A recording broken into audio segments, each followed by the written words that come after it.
up, What's up, New York? You're here with Kylie Pax, Australia's emotional eating coach. We are here in gorgeous sunny Mine is Queensland. Kylie Pax. And Kylie I am so excited to be here in Dallas. You're here with Kylie Pax, Australia's emotional eating is coach. Kylie Pax.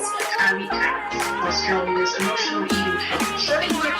Australia's emotional eating coach. Kylie Pax. Kylie Pax. Kylie Pax.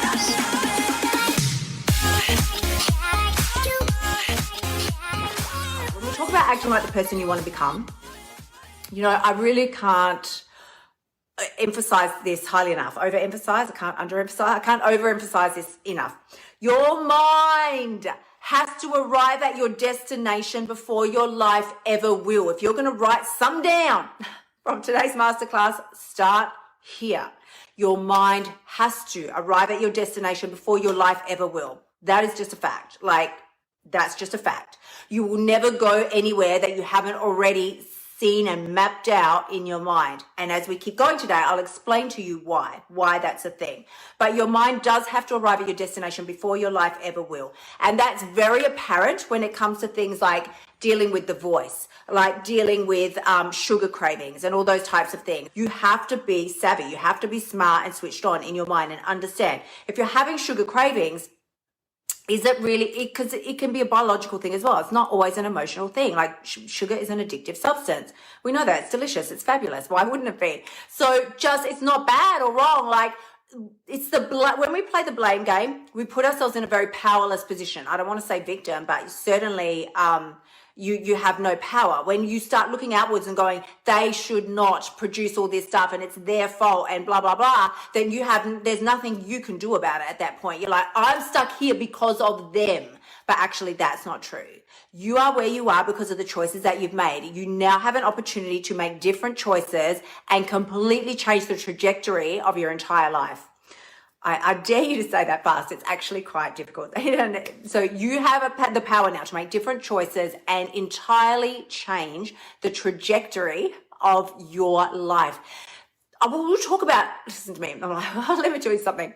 We will talk about choices more as today goes on because honestly, girls, choices here are your number one power source. The power of decision is your freedom. If anyone's ever read ACIM, I think that's where it comes from. The power of decision is your freedom. Honey, they say the truth will set you free. Yes, and linked with the power of decision. You can undo any fuck up with a new choice. Undo might be a little strong, but you can certainly move on from any error in judgment, any poor choice of actions that you took with a new decision, a really, really powerful one that you can really get behind and go, okay, that was not my finest moment, but I'll be darned if I'm going to sit here and wallow in it and get upset about it. Like I have a new moment now, a new choice. Every single micro millisecond that ticks by is an opportunity for you to make another choice. And I will talk about this more today, but I really, really want to start today by emphasizing your success does not lie in getting, one day of eating perfect or a week or a fucking month or a whole year of perfect eating. That is not what's going to get you success. No, and you're like, what are you talking about? Like if I eat perfect for a year, surely I'll get where I want to be. Maybe, but your mind will be pretty messed up. You won't have enjoyed life. You've been like, gotta get it perfect, gotta get it right. Like that's just not a fun way to live. That's not a vibe. What is a vibe is you making one on another, like hundreds upon thousands of micro choices that you make each day, compiling on each other, compiling, strung together. That is what creates your success. That's what creates your success. It's not one big thing like I got my eating perfect today, as if, well, how is that a thing? It's never been a thing, never going to be a thing. I've never heard a person go, got my eating perfect today. Like never. I've only ever heard people say, I didn't get my eating perfect today. And so we follow it up with some form of self-sabotage. But there's 3 core principles. So let me, because I'm going to come back and touch on that shortly. How could I not bring my drink? Oh, I feel like I did this last week too. That's okay. There's 3 core principles here that I want to sort of touch on as we move forward today. 3 core principles. The first one is, what I used to say is that diets don't work. Diets don't work. Please remember, diets don't work. But I feel like I want to change that vibe a little bit. Here's what I used to say, diets don't work. Don't forget, diets don't work. Here's what I want you to remember now. Diets work. They totally work. Diets work, of course they do. If you want to lose a small amount of weight for a small amount of time, diets are fabulous. Go your hardest, honey. Go your hardest. But yes, of course, you can guarantee if you lose about 4 kilos, you'll gain it back in about 4 weeks. You lose about 6 kilos, you'll gain it back in about 6 weeks. That's just life. Because that's just life. That's biology. You cannot restrict and deprive yourself and like reduce your calories dramatically and think that if you don't live that way for the rest of your life, that you can suddenly stop that. Like, it's ridiculous. It's like pedaling a bicycle and thinking that when you stop pedaling, you're going to forever keep moving forward. Like, no. It's like driving a car and thinking that when you turn the engine off, you're going to just keep right on going. No. Also no. That's a hard no. So if you are going on a diet and you lose weight, kudos to you. The minute you stop the diet, of course you're going to gain the weight back because you go back to what you were doing before. It's like I said with the car. You stop driving the car, you stop. So unless you're going to live on the diet, no, it's generally not a sustainable way to create a lifestyle that you're going to enjoy long term.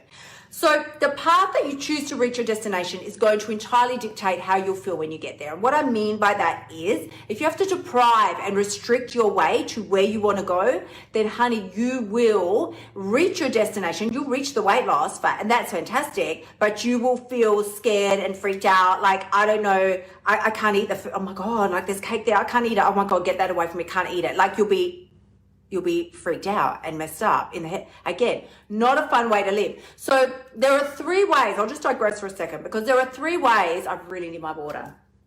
Do you see how my ADD mind works? There are 3 ways. I got it. 3 ways. There are 3 ways generally that we self-sabotage when it comes to our diets and eating, right? Either you sort of start losing weight and then you sort of backpedal. So like you start losing some weight, but then there's something in you that's just like, this is not for me. Like, no, I can't change. I don't know what's going to be on the other side of this. I can't change. I don't know what's going to be on the other side. I won't know who I am without this weight. Like, this is all I've ever known. You start changing and then you just gain the weight back. Like, so you just spend your whole life 3 steps forward, 4 steps back, like 2 steps forward, 3 steps back, all that type of thing. That's the first way. Second way we self-sabotage when it comes to our weight is we lose the weight and then immediately you know what, so we've all done this. You get to your goal weight, lost 20 kilos, woohoo, it's fantastic. And then you go off your diet, as I just said, and you gain it back. That's the second way. Not because we're sitting there shoving cake. Usually you do go through a period where you start shoving cake in and things like that because you're like, I deserve it. I've earned it now because I've arrived. And we start eating stupid, crazy stuff. But eventually, just even eating at a normal rate will put that weight back on because it's no longer the restricted diet food. The third way that we screw ourselves over, and I feel like it's really the saddest way, and I've done all of these, by the way, like all of them, and I've spent the longest amount of time in this third phase, which is the sad one, which is where you do restrict and deprive and you lose the weight, and it's fantastic. But you are now so scared of food and calories and eating and gaining that weight back that you legit cannot even enjoy what you have created for yourself. You're just terrified. Like you jump on the scales every 2 seconds, like, oh my God, I'm gonna gain weight back. Like, oh no, and it messes with your head. It fucks with your mind. It's all you can think about. You're just looking at yourself in the mirror all the time. Like you're so scared to gain the weight back. And that's just really shit too, because you've created something for yourself that you were like, this is what I've always wanted. This is everything I've always wanted. But you can't even enjoy it for 1 second because you're terrified of losing it. Put an emoji in the comments if you've ever been there, because I'm telling you, it's not a fun place to live, not. And I lived there for probably 18 months. I think it was, after I did this really hardcore juice cleanse. And then I just couldn't eat anything for 18 months because otherwise I would have gained the weight back. And as if, like, how can that be a thing? It's not a thing. So I really just want to emphasize this, that you can't You can't. Whatever path you take to reach whatever path you walk to reach your destination is how you're going to feel when you're going to be that way when you get there. So if you're walking a path of shame, blame, deprivation, guilt, like, can't eat that, can't get the calories, don't think it's going to be different when you reach where you want to be. It will not be different. It will be exactly the same. You'll also be, can't count the calories. I've got to make sure when you get there. So that's shit, really. That's no fun either.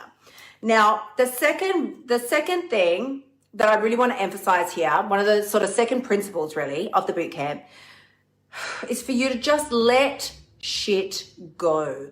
Holding on to anything that is not uplifting, growing you in any way, expansive, if you're holding on to it, let it go. It's not good. If it's not doing those things, if it's not fostering that within you, let it go. Let it go. Because I want to remind you that anything you've done, like I binged last night, I ate too much, or why can't I even start this? I promised myself it's going to be different. Oh, I just let it go. All of us are only ever doing the best we can in any particular moment in time. So we're only ever doing the best that we can. It might look like a pretty poor ass effort, but it is the best that you can muster up at that time. It really is, because there's always a reason. If you're holding yourself back, there's a reason. It's not because you're a loser. It's not because you don't like yourself. It's none of those things. It's always a self-protection mechanism. So the road out of that is figuring out what is it that I think I'm protecting myself from? What is it that I think is on the other side of this that could be so scary? And when I ask this with private clients, it's like, they're like, but nothing. Like, I just weight loss awaits me and a fabulous life. Well, no. Otherwise, you would have been there 6 months ago. This is something to dive in further. It's something we can look at in private one-on-one coaching. So certainly send me a DM if this is something that you want to just have a chat about. But it is 100% the only, and you can't tell me otherwise, that's the only reason why we hold ourselves back. The third principle is that pain is a part of life. You can't avoid it. You can't run fast enough to escape it. We know this because we have experienced it in other sections of our life. I want you to know that nobody, not Beyonce, not Oprah, nobody gets a free bypass from experiencing pain to some degree, in some level. Anything new in your life is going to feel uncomfortable. Can we just take a second? Of course it is. Anything. Learning a new sport, you have those moments of uncertainty, like a new job. Oh my God, uncomfortable, awkward. Let's say it again. It's awkward. So this is what it's about. Please remember, it's going to be there. So it's normal, it's natural. If you feel uncomfortable, you're doing it right. There's two types of deprivation in life. You can either deprive yourself of, what did I write down? Yeah. You can either deprive yourself of the chocolate cake now, or you can deprive yourself of being in the body that you feel most comfortable in, of living your most biggest, healthiest life. Like, you can deprive yourself of that. But either way, you're going to be depriving yourself. So you better be very fucking clear, is really all I want to say. Don't think that by eating the cake, you've just like got the free pass, like avoided the discomfort of not eating the cake. That's what we think. When I eat the cake, I've just like avoided the discomfort that I was feeling by not eating the cake. That's great. Clapping hand emojis for you. But you've also now deprived yourself of feeling good in your stomach, because maybe, you get gluten intolerance and you get bloating and blah, blah, blah. You've deprived yourself of that, of feeling good, of feeling proud of yourself, of moving forward, like all of the things. Do you know what I mean? There's always a flip side. Don't even try and fool yourself and think that there isn't. Thank you so much for spending time with me this week. I have loved being with you all. Remember, you can find me on Facebook, Instagram, Twitter, and Pinterest. And as always, the only person who has the power to change your life is you. And the very best part, you've got what it takes. Sending you so much love. I will see you next week. Until then, bye for now.